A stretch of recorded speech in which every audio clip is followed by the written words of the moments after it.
আপনি যদি বলেন জর্দা হারাম, দলিল দেখান। দেখান দলিল আমি দিব না। যদি আপনি হারাম বলেন দলিল লাগবে। কুত্তার গোশত খাওয়া হালাল না হারাম? হারাম তো দলিল লাগবে তো। আমার কিউট বয়ের কথা অনুযায়ী কুত্তার গোশত হারাম হওয়ার জন্য কোরআনের বা হাদিসের দলিল লাগবে। কিন্তু কোরআন আছে কুত্তার নাম ধরে হারাম করা হয় নাই। কথা বুঝতে পারছেন? শুয়োরের নাম আছে হারাম, সূরা মাইদা 90 নম্বর আয়াতে।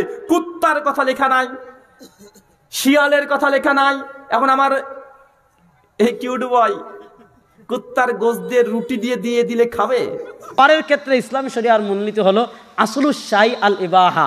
প্রত্যেক ওই খাবার খাওয়া হালাল যে খাবার নিষেধের পক্ষে কোনো দলিল নাই। শুধু ওই খাবারটা খাওয়া হারাম যেটা নিষেধের পক্ষে দলিল আছে। নিষেধের দলিল নাই এমন সব খাবার খাওয়া হালাল। টমেটো খাওয়া হারাম, দলিল নাই এজন্য হালাল। কপি খাওয়া হারাম, দলিল নাই এজন্য হালাল। পাঙ্কাশ মাছ খাওয়া হারাম, দলিল নাই এজন্য হালাল। এবার আপনি যদি বলেন জর্দা হারাম, দলিল দেখান। দেখান দলিল আমি দিব না। যদি আপনি হারাম বলেন দলিল লাগবে। যদি হারামের দলিল না থাকে ওইটা অটোমেটিকলি হালাল। এখন কেউ যদি যুক্তি দিয়ে বলে যে ভাই গাঁজার কথা তো কোরআনে নাই, আছে হাদিসে আছে, কথা বলেন তো গাঁজা খাওয়া হালাল কি হালাল নয়? ওর ওসুল অনুযায়ী গাঁজা খাওয়া হালাল। গতকালকে আপনাদের বাংলাদেশের একজন আলোচক বক্তা, আমার অবশ্য কিউট বয় হয়, নাম জানেন তো? জি, রেজাউল করিম আবরার, আমার কিউট বয়, আমার সোনামণির কথা কালকে হঠাৎ করে দেখতে পেলাম। তাকে প্রশ্ন করেছে যে ভাই কি খাওয়া বলেন তো ভাইজান, জর্দা খাওয়া কি হালাল? আমার কিউট বয় তখন অনেক ভাব ভঙ্গিমা নিয়ে তিনি উত্তর দিতে শুরু করলেন। তিনি বলছেন দুনিয়াতে সব জায়েজ, সব খাওয়া জায়েজ। কলা খাওয়া জায়েজ কেন? হারাম হওয়ার দলিল নাই এই জন্য জায়েজ। পাঙ্গাস মাছ খাওয়া জায়েজ কেন? হারাম হওয়ার দলিল নাই এই জন্য জায়েজ। ভাত খাওয়া জায়েজ কেন? হারামের কোনো দলিল নেই তাই জায়েজ। তাই দুনিয়ায় সমস্ত কিছু জায়েজ, হারাম করতে হলে দলিল লাগবে। এখন তিনি বলছেন বলেন তো জর্দা খাওয়া যারা হারাম বলছে তার দলিল কোথায়? কথা বুঝতে পারছেন? বলছে জর্দা খাওয়া হারাম যদি কোরআনে জর্দার নামটা নাই, হাদিসে জর্দার নাম নাই, এই জন্য জর্দা খাওয়া আমার এই কিউট বয় তিনি হালাল করে দিয়েছেন। আমি তখন ভাবলাম মনে হয় আমার কিউট বয় এই উত্তর দেওয়ার সময় তিনি জর্দা নিজেই খেয়ে নেশাগ্রস্ত হচ্ছে এই ফতোয়া দিয়েছেন। তারপরে যখন বই পড়ছি ভাবছি এই লেখকও মনে হয় লেখার আগে জর্দা খেয়েই শুরু করেছিলেন, নচেত উল্টা পাল্টা লিখে কিভাবে? কথা বুঝতে পারছেন না ভাইজান? উনি বলছেন যে সব হালাল, জর্দা খাওয়া হালাল, বিড়ি খাওয়া হালাল। কারণ বিড়ির কথা তো কোরআনে নাই, আছে নাকি? আপনাদের কাছে ইয়াবাখোর আছে, ও তো সেরে নিয়েছে। বলছি এরকম হুজুরি তো দরকার রে বাবা, এ হুজুর থাকলেই চলবে। কেন কোরআনে ইয়াবার কথা লেখা নাই, হাদিসে ইয়াবার কথা লেখা নেই। আমার হুজুরে পীরে কেবলা মানে আমার এই যে কিউট বয় এর একটা নতুন নাম দিয়েছি, শুনতে আগ্রহী না খুব? আমরা দলিল দিই মুসলিম শরীফ থেকে। কি শরীফ থেকে? মুসলিম শরীফ। আর এরা হচ্ছে মাওলানা শরীফ। মানে বাঙালিরা হাদিস শরীফে কি আছে এটা দেখার দরকার নেই, ওরা হুজুর শরীফের কথা বলে যথেষ্ট। এখন হুজুর শরীফ বলে দিয়েছে যে না জর্দা খাওয়া হারাম কোনো দলিল নাই তাই হালাল। তো ভাই ইয়াবা খাওয়ার কথা হারাম, কোরআনেও নেই হাদিসেও নেই। এখন কি আপনি ইয়াবা খোরকে বলবেন যে তুই ভালো কাজ করেছিস? এখন আমার কিউট বয়ের সামনে যদি তার ছেলে মানে তার ছেলে যদি হয় আর সে যদি একটা টান দেয় যে বাবা কেমন আছো বলো, আমার কিউট বয় কি চুম্বন করবে নাকি ছেলেকে? বাপ হালাল জিনিস বেশি বেশি খা। আশ্চর্য।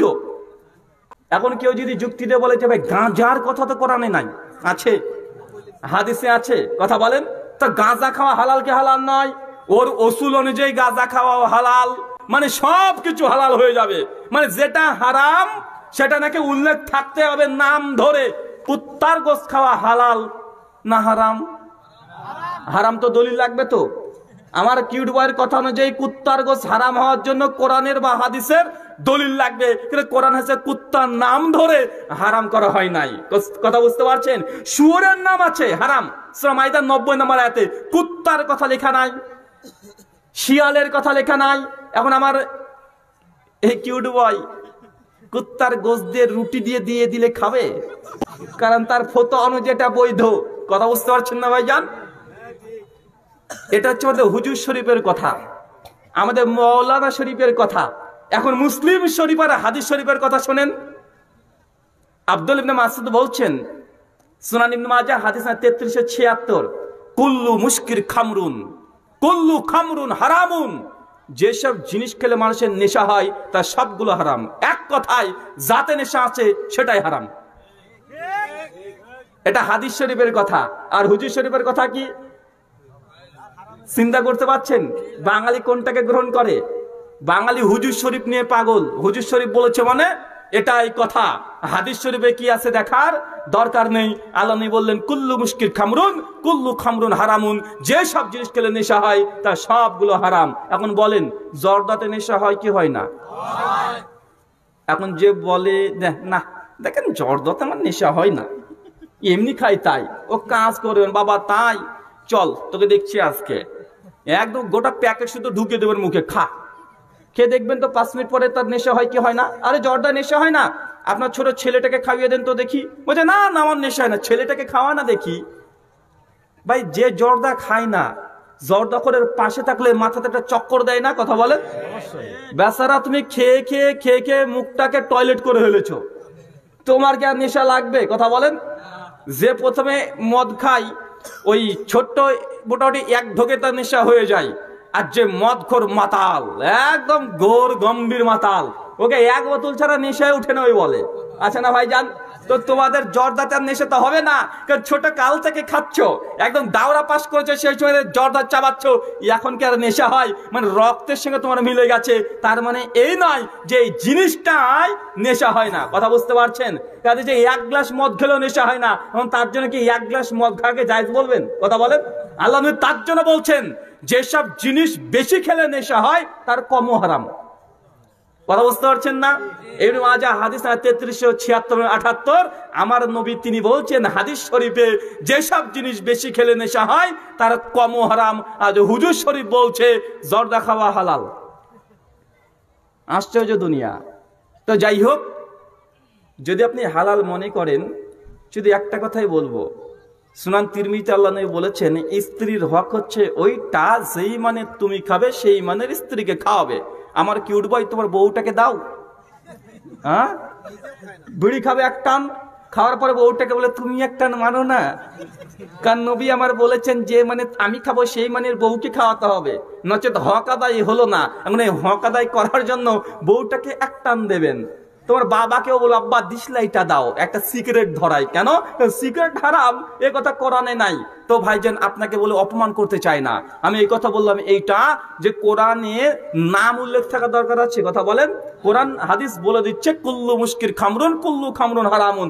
যা খেলে নেশা হয় তা সব হারাম। এখানে গাঁজা হতে পারে, ইয়াবা হতে পারে, ফেন্সিডিল হতে পারে, টিকটিকি লেজ হতে পারে। অনেক ছেলেরা আছে টিকটিকি লেজ পুড়িয়ে পুড়িয়ে খায়, এটাও নাকি নেশা। ভাই আছে না নাই? কথা বলেন। কি আছে বেশি পরিমাণে কাশি সিরাপ খেয়ে নাই, কোরেক্স অতিরিক্ত খেয়ে নিচ্ছে, খেয়ে সেটাকে নেশা করছে, আছে না নাই? কথা বলেন।